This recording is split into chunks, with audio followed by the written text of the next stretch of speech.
Jamaah. Oh jamaah. Alhamdulillah. Masya Allah tabarakallah ya. Buat jamaah yang baru bergabung bersama kita hari ini. Kita masih membahas tema kita yaitu ada kabar gembira untuk wanita haid. Tepuk tangan dulu dong.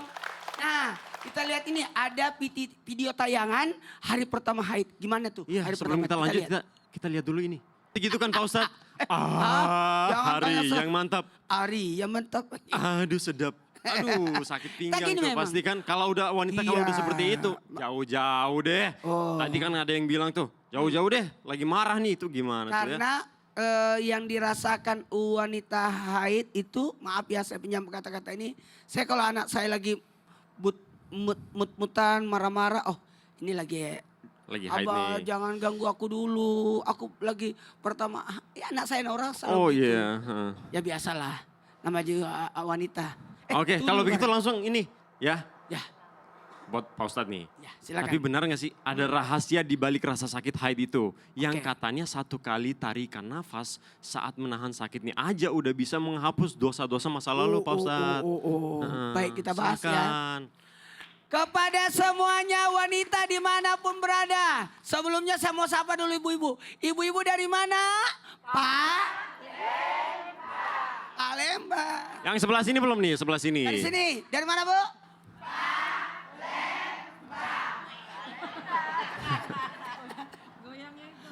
Maaf kepada semuanya. Coba ibu-ibu ikut sama saya bacaannya. Alhamdulillah. Alhamdulillah. Wa astaghfirullah. Wa astaghfirullah. Ulang lagi.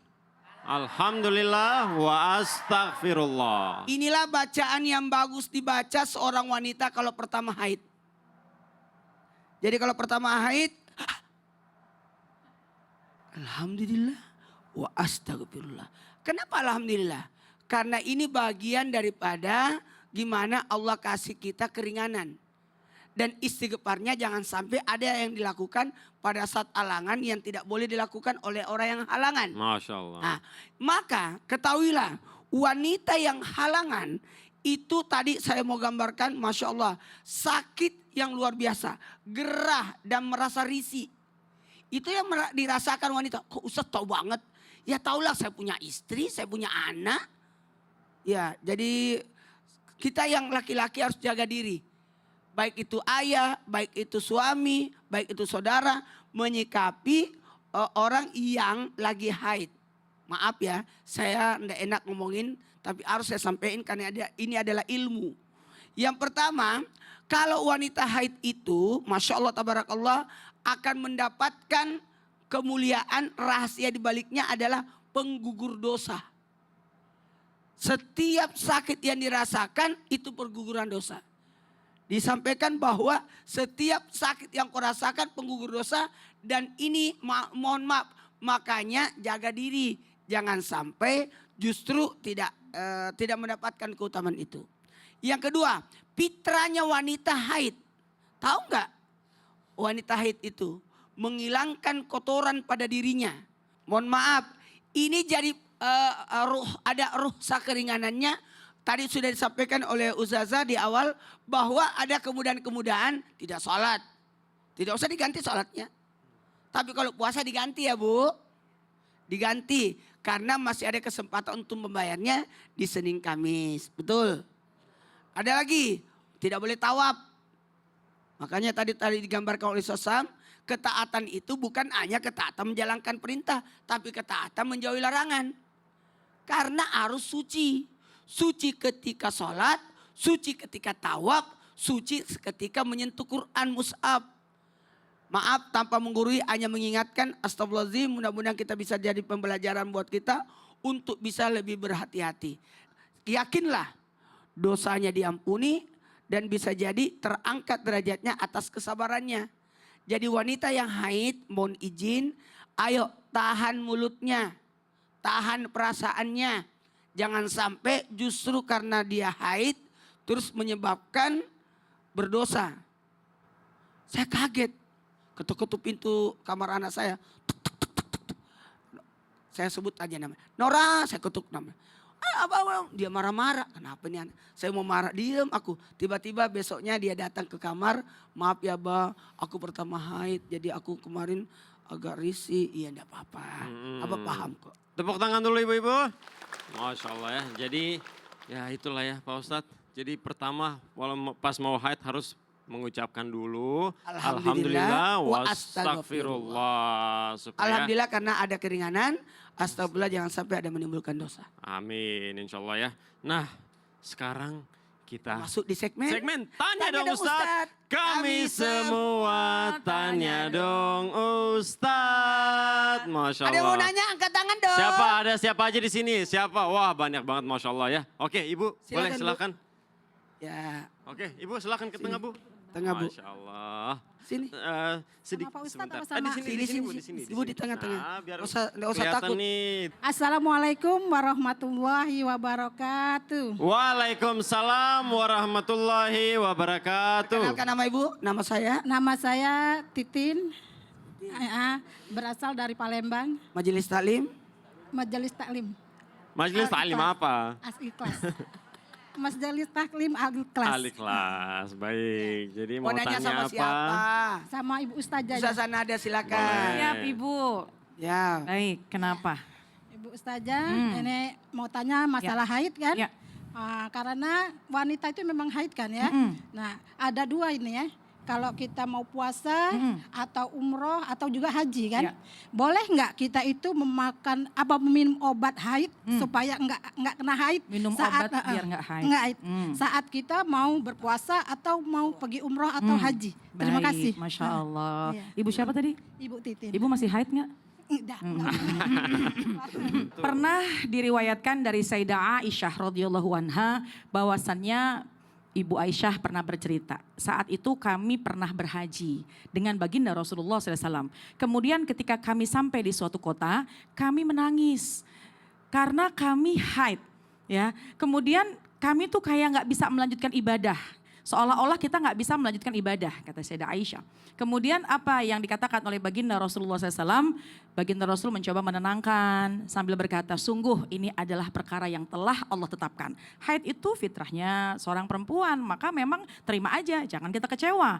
Dan memang semua harus kita terima dengan lapang dada. Lalu apa perintah dan saran dari baginda Rasulullah SAW? Kata baginda Rasul, selesaikanlah rangkaian ibadah hajimu, selesaikanlah kecuali ibadah tawaf.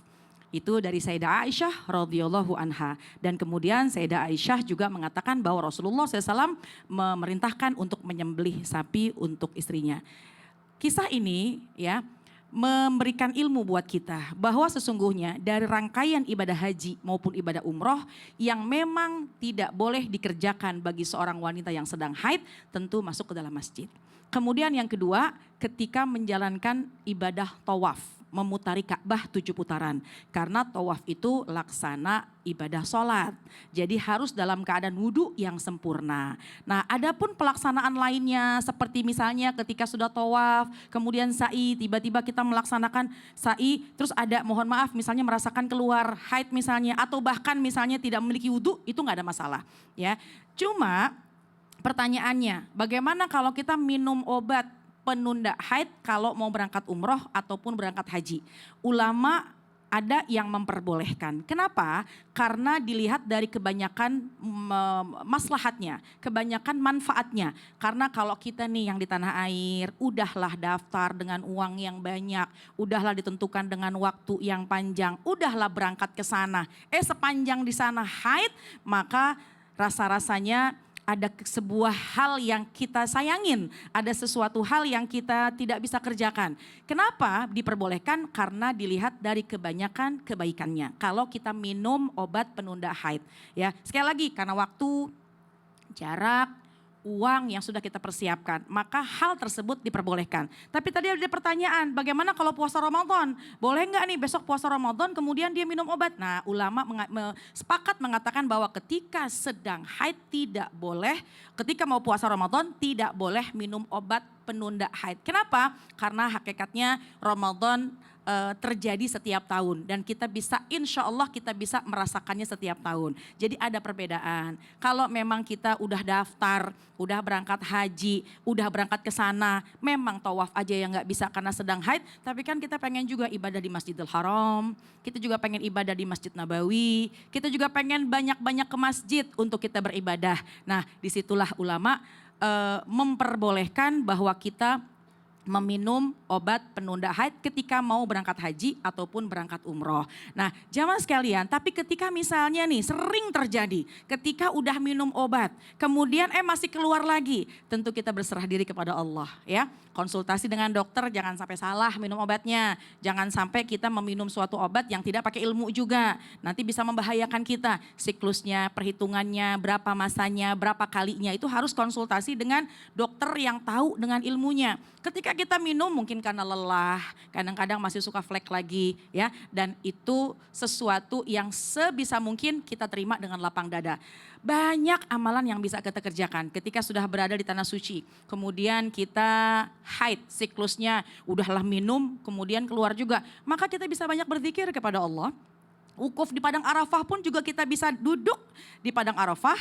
Meskipun kita tidak bisa sholat, kita tidak bisa baca Quran. Tapi ketika kita melaksanakan ibadah haji, al-hajju arafah. Haji adalah wukuf di Padang Arafah. Duduknya kita, diamnya kita, perempuan yang sedang haid. Ya, perempuan yang sedang haid menjalankan ibadah haji, duduknya saja itu termasuk sempurna. Itu termasuk diperbolehkan. Yang penting gak boleh sholat, gak boleh baca Quran. Tapi doa yang panjang, zikir yang panjang. Mungkin kita bisa bersedekah dengan lingkungan kita bisa bersilaturahim, kita bisa mendengarkan kajian. Dan bukankah ketika di dua tanah suci, Haromain, Mekah dan Madinah, itu adalah tanah yang penuh dengan keberkahan, tanah yang penuh dengan kebaikan. Mohon maaf, meskipun gak bisa ke masjid, tapi kita di hotel misalnya, kita tetap bisa berzikir. Lagi di jalan misalnya, orang lagi ke masjid, kita hanya di bus aja, atau kita lagi di perjalanan, kita bisa selalu berzikir. Insya Allah dengan lapang dada, berzikir kita, basahkan lisan kita, maka itu juga besar pahalanya di sisi Allah Subhanahu Wa Taala. Insya Allah. Tepuk tangan dulu Bu Ibu. Makasih banyak Ustazah yang luar Sama-sama. biasa. Jazakallah khairan Ustaz. Dan kita dapat Amin. ilmu banyak dari Ustazah tadi bahwa kalau puasa jangan minum pil atau obat untuk menahan haid. Tapi kalau dalam al-ibadah umroh haji, karena ada kaitannya dengan tawaf yang jadi rukunnya haji, ya ulama memperbolehkan. Karena kasihan. Namun kalau ketika kita lagi beribadah haji, tiba-tiba kita dapat haid, itu tidak apa-apa. Tetap kita bisa beribadah tapi cuman nggak bisa sholat gitu-gitu ya Pak Ustadz. Barah bilang, kita datang haid. Kan Barah kan cowok. Ini. Yang ada di studio nih, yang jamaah yang udah hadir di studio. Barah, kita masuk kembali lagi nih. Sampai lupa Pak Ustadz. Ya, video yang tadi kita belum jawab tuh. Ustaz Sam sini dong. Mana nih? Ya, Ustaz Sam yang jawab. Silakan. Coba kita dengerin dulu. Nih, silakan. Ustadz Maulana mau tanya dong, gimana caranya menghadapi istri yang kemudian kadang marah, kadang enggak gitu, gimana Ustadz? Tolong dijawab ya Ustadz, bingung soalnya ini. Tuh, Gilga ini luar biasa nih. Teman saya tuh sering banget dimarahin katanya. Jangan, kasihan. Jadi orangnya lagi bingung nih. Tahu nggak, suami marah karena tanggung jawab, istri marah karena kasih sayang. Silakan Ustadz. Terima kasih para tabe guru Ustadz Maulana, Ustazah Nada, para alim ulama, para jamaah yang dimuliakan Allah Subhanahu Wa Taala. Ibu-ibu, Ya. emang ibu-ibu mudian Bu? Mau tanya dulu ya, tanya dulu. Emang ibu-ibu mudi? Kata ibu itu, bukan saya yang mudi Ustadz, anak-anak yang mudi. Bukan mudi tuh, mudik. Jamaah.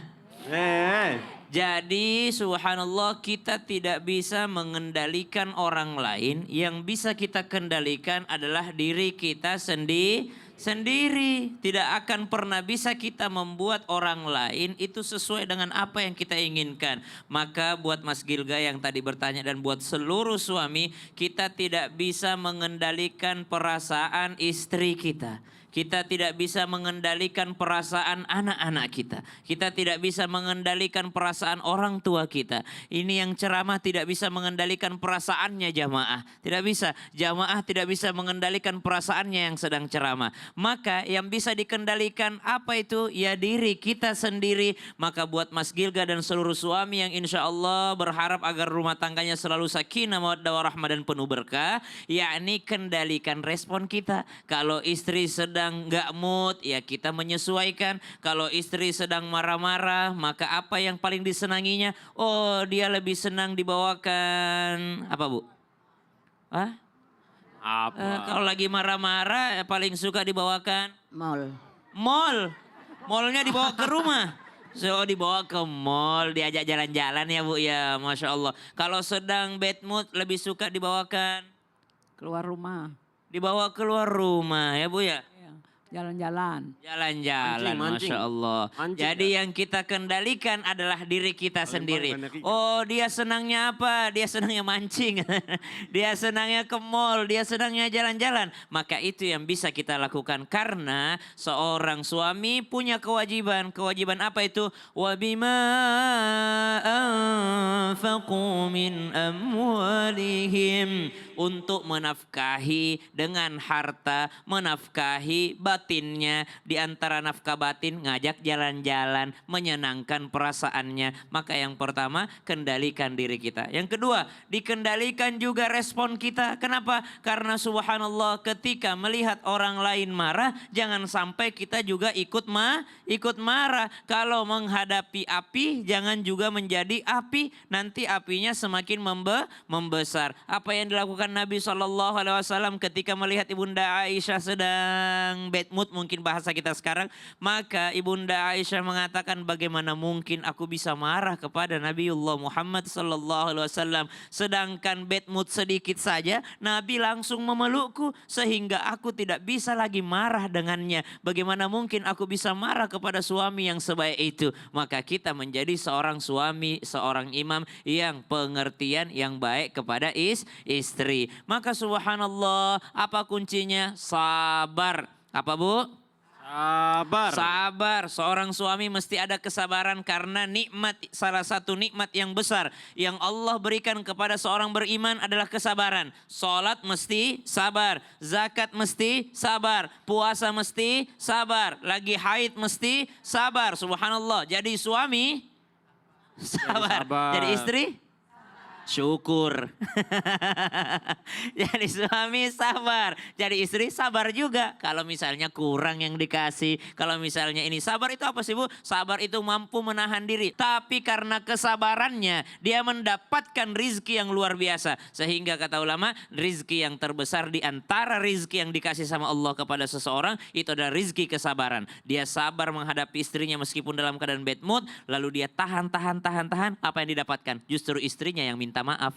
Perempuan kan gitu ujung-ujungnya. Yoi, tapi itulah kuncinya adalah sabar. Kasih banyak Ustaz. Sama-sama Masya Allah. Ustaz. Sama-sama Bara. Sama yang di rumah. Bara. Kalau Bara diomelin sosok wanita, Gimana tuh? apa yang Bara lakukan? Sabar. Kuncinya adalah sabar Ustaz. Kan Jadi Bara ini dekat sama wanita, yakni ibunya sendiri. iya betul. Wajib. Wajib. Bara punya saudara perempuan nggak? Ada 2 alhamdulillah. Namanya siapa? Namanya Zarifah dan Fatimah. Oh, Ya. Sarifah Fatimah, gimana karakternya? Zarifahnya agak lumayan galak, Fatimahnya lumayan maksudnya kalem. Oh, iya, Dia coba. 2 versi yang berbeda ya. Dua versi. Tapi jamaah jangan kemana-mana, setelah yang satu ini kita akan tetap bahas tema kita hari ini yaitu Ada kabar gembira bagi wanita haid. Haid. Jamaah Alhamdulillah.